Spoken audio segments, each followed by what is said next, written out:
Hey guys, it's Sarah. If you're new here, welcome to the little corner of the internet where I tell the stories I never thought I'd be brave enough to share out loud.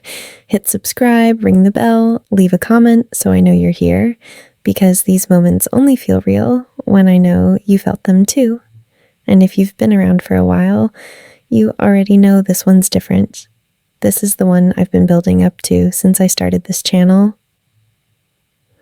So grab your coziest blanket, turn the lights down low, maybe pour yourself some tea, and let me take you back to the exact night my entire life tilted on its axis.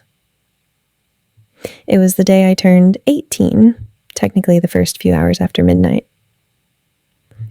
My family had done everything right. Mom made my favorite red velvet cake with the cream cheese frosting I'd beg for every year since I was 8. Dad told the same embarrassing story about the day I was born for the 15th time. My little brother tried to wrap a gift using only duct tape and pure chaos. There were balloons, candles, the off-key singing, the group selfie where everyone's eyes were closed except mine. They kept asking what I wanted, and I kept smiling and saying, "I'm good," because the only thing I actually wanted wasn't something you could buy or wrap or put a bow on. By 10:30, the house was dark. Everyone had gone to bed. I was lying on top of the covers in the navy hoodie that technically still belongs to Mark, the one I've been borrowing since last December and never gave back because it smells like him and safety and every almost we've ever had.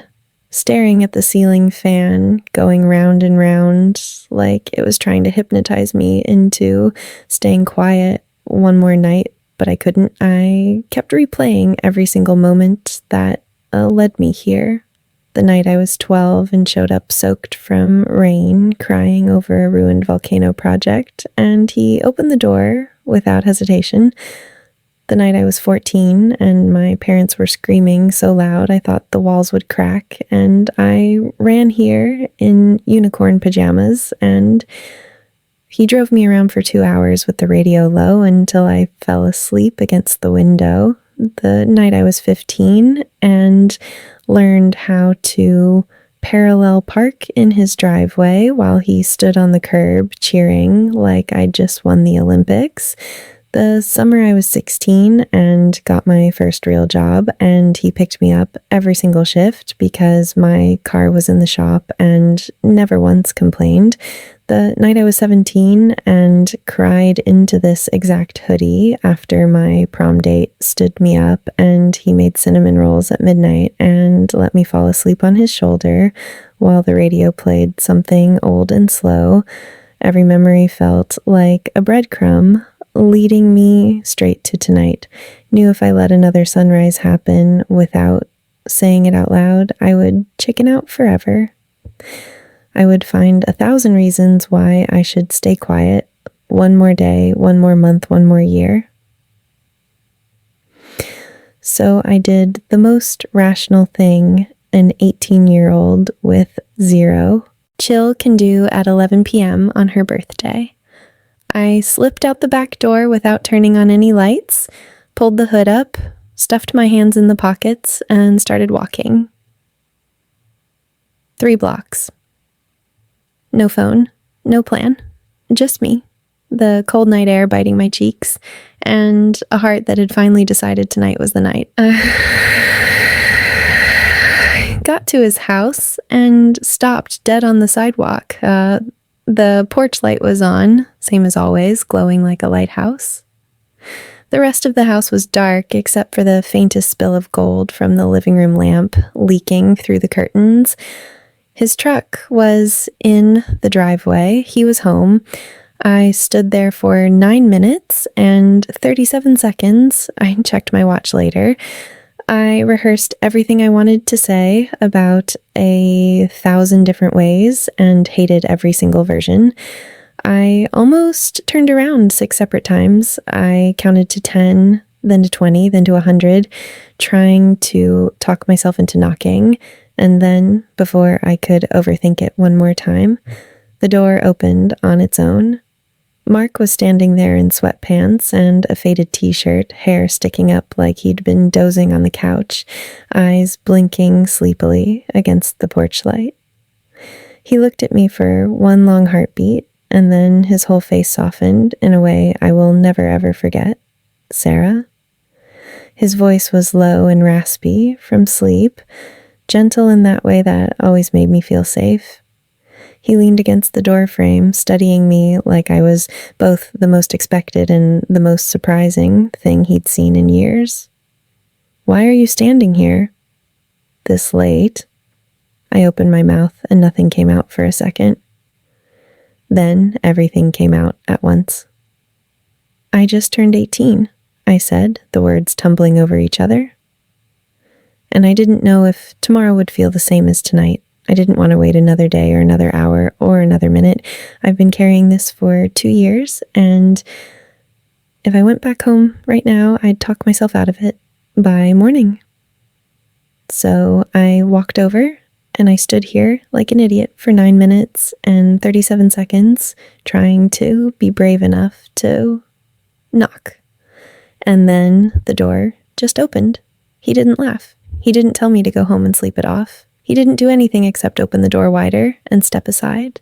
"Then don't stand in the cold anymore," he said softly, like it was the easiest thing in the world. "Come in. Tell me what you need me to hear." I walked inside on legs that felt like jelly, and the second that door clicked shut behind me, the whole house felt different. Warmer, quieter, like it had been holding its breath for 2 years, too. He didn't turn on any extra lights. He just led me to the living room where the single crooked lamp was still glowing, the one I always tease him about fixing, and we sat on the couch that still had the blanket folded on the armrest from the last time I fell asleep here. I took the deepest breath I'd taken in months. "I love you," I said. The words came out simple and steady and true, like they'd been waiting their whole lives to be spoken in this exact room, on this exact couch, under this exact light. "I've loved you every single day. I wasn't allowed to say it.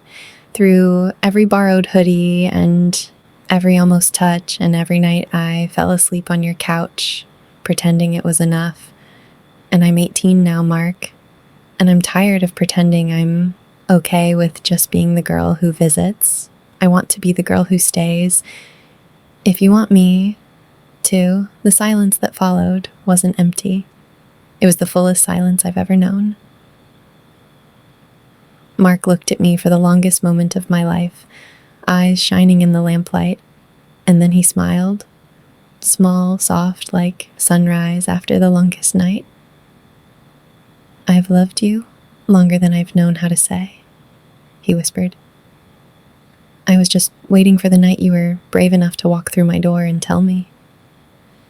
He reached for my hand. I gave it to him without hesitation, and then he kissed me, slow, gentle, perfect, like every almost we'd ever had just turned into forever. So yeah, that's the night I turned 18 and finally stopped standing outside his door.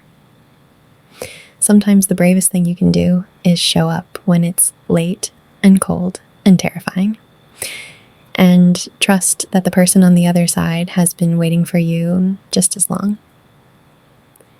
If this made your heart do that little fluttery thing, give this video a big thumbs up, drop your favorite emoji in the comments. And if you're new here, subscribe and turn on notifications, because there are so many more late night, soft glow, finally said it stories coming. Thank you for being here with me while I tell this one. It still feels like a dream every single time I think about it. See you in the next one.